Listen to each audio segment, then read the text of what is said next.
Sometimes we notice that you are standing in a place that you do not want to be, and frustrated in your awareness that you are not where you want to be.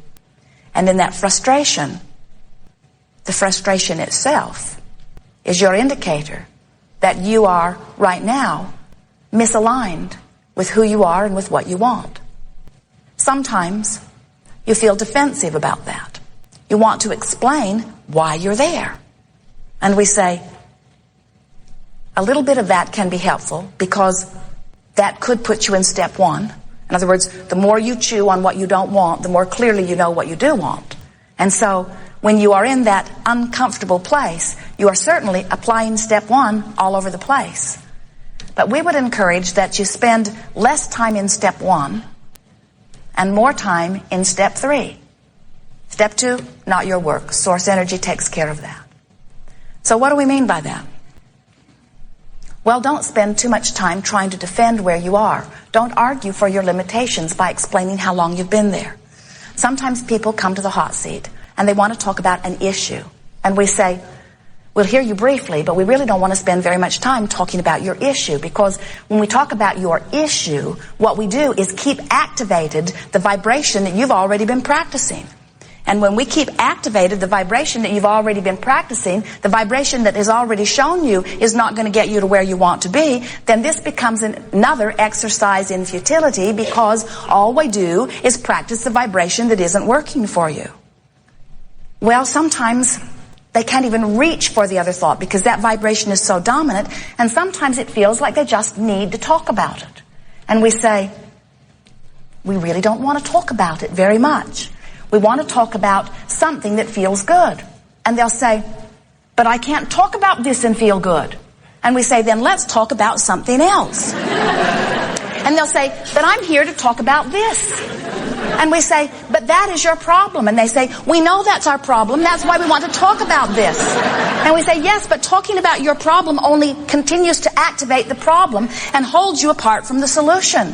And they say, but I don't know what the solution is. That's why I'm here. I want to tell you what my problem is so you can give me the solution.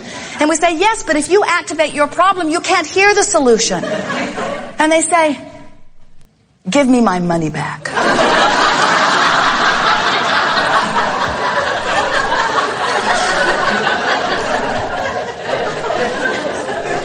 We have a new process that we're offering called virtual reality.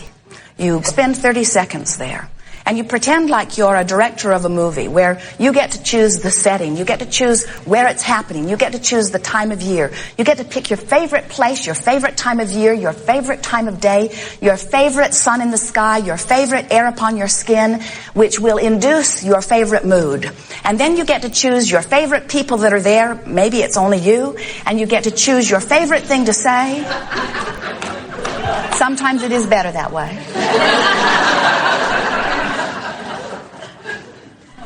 The idea of it is to get in, feel good, get out.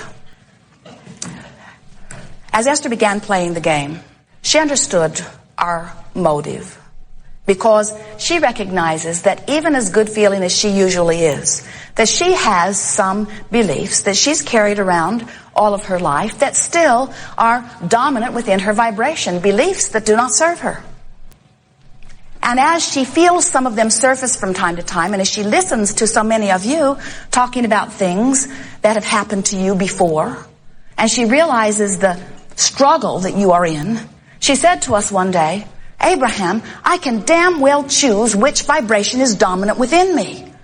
And we said, well, we had hoped it would feel more positive to you. But it is a good first step, because you certainly can choose, and it takes that sort of determination. I'm going to choose which vibrations are dominant.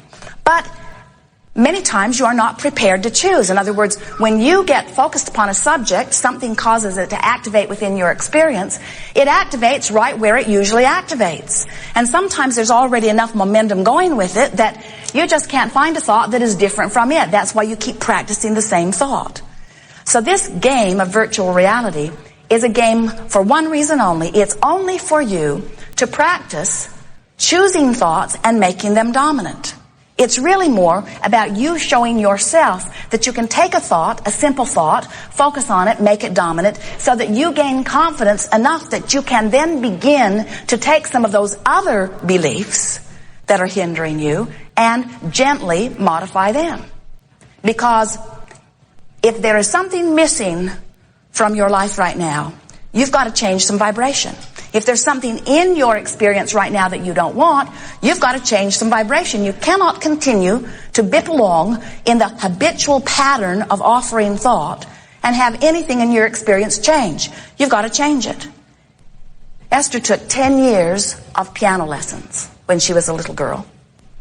Well, she was little when she started. And she did 100% of her practicing at the lesson. She had a very nice piano teacher. They enjoyed each other very much. They always had a good time, half an hour a week. And as a result, Esther can play a pretty nice tune. But we want you to practice more than at the lesson. We want you every day, if you are really serious about changing your vibration, we want you to begin to play this game of virtual reality several times every day, until before you know it, you will be able to choose which vibrations you want to make dominant. Never again was something that happened when you were 3 or 5 or 20 or 30 or 40 or 50 or 60, something else that happened that was so dominant that it caused you to offer a vibration. Never again will something other than what you choose be your dominant vibration. And when that happens, you are then the deliberate creator of your own experience. Because it turns out, creating is really about letting in what you've already easily chosen as you have moved through the contrast of your time-space reality. It's not so much about goal setting. The goal setting happens. It's about aligning to your own goal. Good. We are eager to visit with you about anything that is important to you. It will be a very nice unfolding here. Many of you have been hearing us, and others. You are powerful in your creating. And you have come to play with us on the leading edge. And we are prepared, along with you, to take thought beyond that which it has been before. It's always delicious to come across an obvious new idea. It is so exhilarating to be right there chewing on something and all of a sudden have the next logical step that has never been understood before appear right before you and to feel you right there with it. You are powerful creators. You are not regurgitators at all. You said, I want to come forth into this time-space reality and I want to feel the exhilaration of my purpose and my focus. And together with others, I will take thought beyond that which it has been before. You've said, I'll pay attention to the way I feel because I have this guidance within me that lets me know my vibrational harmony. I can feel when I'm in alignment with who I really am, and I can feel when I'm not. So as the new ideas are born, I will literally mold them by feeling and thinking, thinking and feeling, thinking and feeling, thinking and feeling, thinking and feeling. I will project a thought and then I will feel it into place. I will project a thought and then I will feel it into place. And gently, I will enjoy my expansion. Your dominant quest for all of eternity, and certainly that which you held before you made the intention to come forth into this physical body, was to feel good. Joy was your quest, because you knew if you were feeling for that resonance of joy, then you were feeling for your guiding light. You were feeling for your alignment with who you really are. And you knew that this physical time-space reality, this earth frontier, this uncharted territory, this expansive place, the leading edge of all that is, you knew that it would provide for you endless stimulation of thought. And you knew that sometimes you would get into a thought that you didn't understand. You knew that you would be out there like an explorer or a pioneer on the leading edge, and you did not feel one bit worried because you knew you had a compass within you that would help you to know the perfection of your choices. And not once did you say, I'll go forth and do what's right. You said, I'll go forth and do what feels best. For in that choice, it must be right for me. Because you were wise enough to know You cannot choose what is right in every moment for everyone, because everyone's not in the same place of asking. The same answer can't answer all of the questions. There are different questions. And what comes forth for you is always appropriate in the moment. We just want you to begin to trust the way you feel, because that's the only way you will ever know what is right for you. If you let someone from the outside guide you, they might be guiding you to what's right for them. You hear it sometimes when they say, "You selfish pig.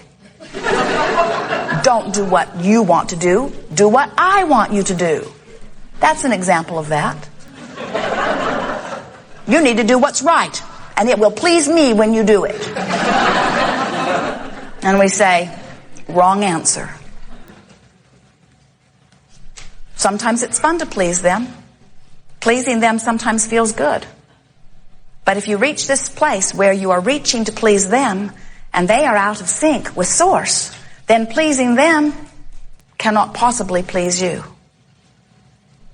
If you have someone dominant in your experience who's tuned in, tapped in, turned on, and they are holding you as their object of attention, and in their adoring of you, you reach to do what would make them feel good, you're in good hands, because they're in alignment with Source. And as you reach to please them and do, then you've pleased Source. We'd rather that you do it because it feels good to you. And in truth, we think that that is usually what happens. But if you are trying to please someone who's not connected to Source, you get more and more and more and more and more out of balance. And so, rather than trying to determine whether they are or whether they aren't, or whether they are or whether they aren't, because it comes and goes with everyone, just pay attention to the way you feel, and then your compass is steady. And you are always on a joyful path. On a joyous path to what? On a joyous path to more joyous path. But where does it lead? To more joyous path. But what's at the end of this path? More joyous path. But what am I doing it for?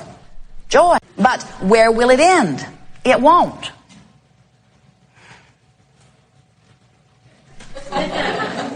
I never get it done.